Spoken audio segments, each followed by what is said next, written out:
2 और वर्कर्स की मृत्यु हो चुकी होती है। लेकिन अब ये इस खतरनाक रेगिस्तान में फंस चुके हैं, जिसके बाद ये अपने खाने की सप्लाई को चेक करते हैं, जहां इन्हें पता चलता है कि इनके पास 1 महीने का खाना है। पर तभी इनमें से एक आदमी कहता है कि मैं चलकर इस रेगिस्तान से बाहर निकल सकता हूँ, क्योंकि मैंने बहुत सी जगहों पर हाइकिंग और ट्रैकिंग की हुई है। लेकिन बाकी लोग उसे समझाते हैं कि यह जुलाई का महीना है, जो रेगिस्तान में सबसे अधिक गर्म होता है और तुम इस गर्मी में जिंदा नहीं बच पाओगे। सभी उसे समझाते हैं कि तुम्हें रास्ता भी नहीं पता है, इसीलिए तुम इस रेगिस्तान में गोल गोल घूमते रहोगे। और यह बात उस आदमी को समझ आ जाती है। अब उसी रात जब ये सभी सो रहे होते हैं तो बाहर तूफान के कारण मौसम खराब हो जाता है, और तभी इनमें से एक आदमी, जिसका नाम जॉन डेविस होता है, वह बाहर टॉयलेट करने के लिए निकलता है। लेकिन तभी उसका पैर एक पत्थर से टकरा जाता है, जिसकी वजह से वह रेत में लुढ़कता हुआ नीचे गिर जाता है। और तूफान में अब उसे कुछ भी दिखाई नहीं देता, जिससे वह रास्ता भटक जाता है। और अब जब सुबह सभी वर्कर्स उठते हैं तो वे देखते हैं कि उनका एक साथी गायब है। वे उसे चारों तरफ ढूंढने की कोशिश करते हैं, पर उसका कुछ भी पता नहीं चलता। इसीलिए यहाँ जो लेडी होती है वह पायलट के पास जाती है और उससे पूछती है कि क्या हमें यहाँ से कोई बचाने भी आएगा या नहीं, जिस पर पायलट कहता है कि इसका कोई पता नहीं, जिससे लड़की थोड़ी उदास हो जाती है, क्योंकि हम अपने रास्ते से पूरी तरह भटक चुके हैं। इसीलिए अगर हमें यहाँ से कोई ढूंढने भी आएगा तो वह हमें नहीं ढूंढ पाएगा। और अब सभी की उम्मीदें भी टूटने लगती हैं कि कोई भी उन्हें यहाँ से लेने के लिए नहीं आएगा। इसीलिए इनमें से 2 लोग यहाँ से पैदल निकलने का निर्णय लेते हैं। पर जब वे अपने साथ पानी ले जाने लगते हैं तो पायलट उनसे कहता है कि यहाँ से पानी कोई भी नहीं ले जाएगा, जिसके बाद पानी को लेकर इनके बीच झगड़ा होना शुरू हो जाता है, जिस वजह से उनका पानी भी गिर जाता है। पर यहाँ पर एक आदमी होता है जिसका नाम एलियट होता है। वह इनसे कहता है कि मेरे पास एक आइडिया है जिससे हम सबकी जान बच सकती है। मैं कई दिनों से इस प्लेन को ऑब्जर्व कर रहा हूँ कि हम इसके पुर्जों को जोड़कर एक दूसरा प्लेन बना सकते हैं, क्योंकि एलियट पहले प्लेन बनाने वाली कंपनी के साथ काम करता था। और अब सभी के मन में एक उम्मीद जागने लगती है। वे उसकी मदद करने के लिए तैयार हो जाते हैं, लेकिन पायलट उसकी बातों से सहमत नहीं होता। वह कहता है कि ऐसा करना नामुमकिन है। और अगले दिन इनमें से एक आदमी वहां से निकल जाता है, पर वहां जो लेडी होती है वह उसे ढूंढने के लिए उसके पीछे जाने लगती है। लेकिन पायलट उसे रोकता है और खुद उस आदमी के पीछे निकल जाता है। वह उस चट्टान तक पहुंच जाता है जहां उनका प्लेन टकराया था, और वहीं पर उसे उस आदमी की लाश भी मिलती है जो प्लेन से गिर गया था। पर उसके शरीर पर उसके कपड़े नहीं होते और वहां पर कुछ गोलियों के कवर भी पड़े होते हैं। और तभी उसे वह आदमी भी मिल जाता है जो यहाँ से जाने वाला था, और वह कहता है कि मैं इस लाश से अपनी घड़ी लेने आया था जो इसने मुझसे ली थी। पर इसके पास वह घड़ी नहीं है, जिसका साफ मतलब है कि हमारे अलावा यहाँ कोई और भी है। अब ये दोनों उस जगह पर आ जाते हैं जहाँ इनके बाकी साथी होते हैं, और अब पायलट भी उनके साथ प्लेन बनाने के लिए तैयार हो जाता है। इसके बाद ये लोग प्लेन बनाना शुरू कर देते हैं। ये दिन में काम नहीं करते क्योंकि यहाँ बहुत ज्यादा गर्मी होती है, बल्कि ये रात में काम करते हैं। लेकिन इनकी परेशानी तब बढ़ जाती है जब उनका वह तेल, जिसे ये आग जलाने और प्लेन उड़ाने के लिए रखे हुए थे, उस पर वेल्डिंग करते समय चिंगारियां गिर जाती हैं और वहां एक जोरदार धमाका हो जाता है। हालांकि इस ब्लास्ट में किसी की जान नहीं जाती, लेकिन इनका सारा का सारा तेल बर्बाद हो जाता है। अब इनके पास उतना ही तेल बचा होता है जिससे ये बस एक बार उड़ान भर सकते हैं और यहाँ से निकल सकते हैं। अब ये लोग अब रात के बजाय दिन के वक्त काम करते हैं, लेकिन दिन में बहुत ज्यादा गर्मी होती है। फिर भी ये हिम्मत नहीं हारते और काम शुरू कर देते हैं। अब जब इन्होंने प्लेन को रीबिल्ड करना स्टार्ट किया है तो एक विंग को जोड़ना जरूरी है। इनके पास सिर्फ एक ही मौका है। अगर विंग गिर गया तो ये लोग प्लेन को दोबारा नहीं बना सकते, क्योंकि इनके पास क्रेन नहीं है। ये विंग को धीरे धीरे ऊपर से नीचे गिराते हैं, लेकिन अचानक वो चैन टूट जाती है जो विंग को होल्ड किए हुए थी। विंग जमीन की तरफ घिसकता हुआ जाता है और सीधा प्लेन से टकरा जाता है। ये देखकर सब हैरान रह जाते हैं। प्लेन के अंदर इनका एक दोस्त पहले से होता है जिसका काम था उस विंग को बोर्ड से जोड़ना। जब विंग गिरता है वो बाहर आता है और कहता है, मैंने काम मुकम्मल कर दिया। असल में विंग गिरते हुए उसी जगह पर लगता है जहां लगना चाहिए था। इस तरह प्लेन का स्ट्रक्चर मुकम्मल हो जाता है। अब सबको उम्मीद होती है कि वो यहाँ से उड़ा सकते हैं। सब खुशी मनाते हैं, डांस करते हैं और एंजॉय करते हैं। साथ ही वो रेगिस्तान की रेत हटाकर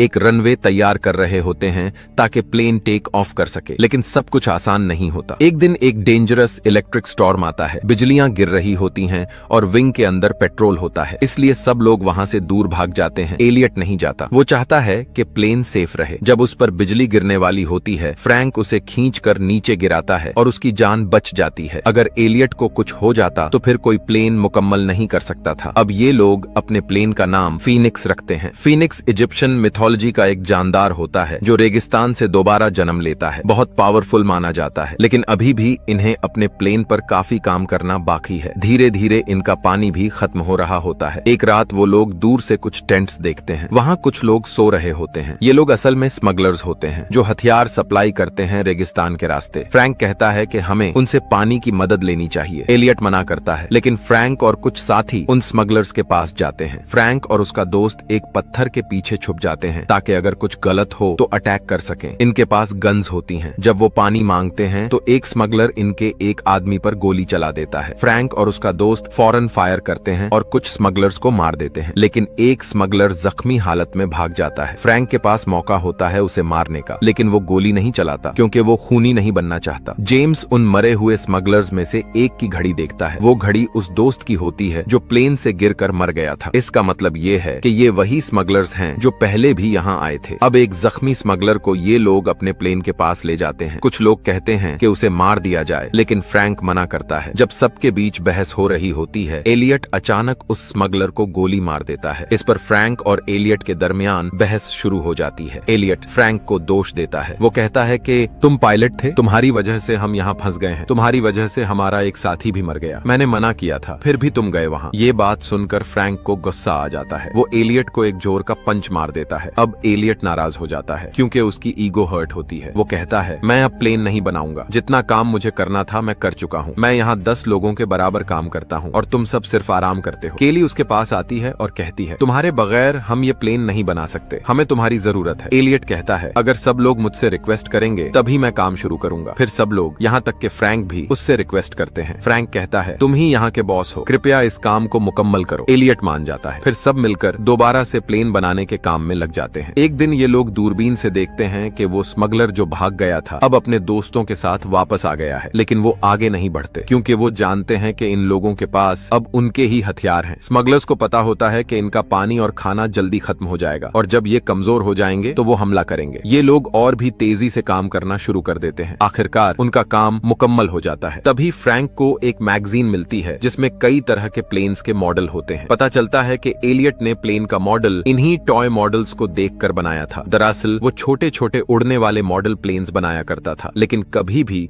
एक बड़ा रियल प्लेन नहीं बनाया। ये सुनकर सबको गुस्सा आ जाता है, खासकर अयान को। वो एलियट के सर पर गन रख देता है और कहता है, तुम हमें बेवकूफ बना रहे थे, ये प्लेन कभी नहीं उड़ेगा, तुमने पहले कभी इतना बड़ा प्लेन बनाया ही नहीं। लेकिन एलियट कहता है, मुझे यकीन है ये प्लेन उड़ेगा। हाँ, मैं छोटे रिमोट कंट्रोल्ड प्लेन्स बनाता था, लेकिन उनमें बैलेंस ज्यादा जरूरी होता है। फ्रैंक अयान को रोक लेता है। तभी तूफान आ जाता है। जब तेज हवाएं चलती हैं तो प्लेन अपने आप हल्का हल्का हवा में उठने लगता है। सब समझ जाते हैं